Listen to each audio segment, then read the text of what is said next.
கர்த்தருக்கு ஸ்தோத்திரம். ஏப்ரல் 24, 2026 வெள்ளிக்கிழமை. இன்றைய தலைப்பு கடினமானதல்ல. வேதவசனம் சொல்லுகிறது, யாக்கோபு ராகேலுக்காக 7 வருஷம் வேலை செய்தான்.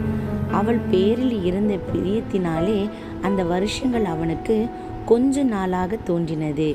ஆதியாகமம் 29:20. இன்றைய சிந்தனைக்கு, தேவனுடைய ஐக்கியத்தின் மேல் ஆசை இல்லாதவன் அவருடைய வழிகளில் நடக்கும் ஆற்றல் இல்லாதவனே. குயவனின் கரங்களே, அன்புள்ள ஆண்டவரே, உம்முடைய ஐக்கியத்தில் ஆசையாயிருக்க எனக்கு உதவி செய்யும். ஆமென். இன்றைக்கு வாசிக்க வேண்டிய வேத பகுதி சங்கீதம் 10 முதல் 15 வரை. வேதத்தை வாசிப்போம், தேவனை நேசிப்போம். Have a nice day. God bless you. குப்பையில் பிறந்து கிருபையால்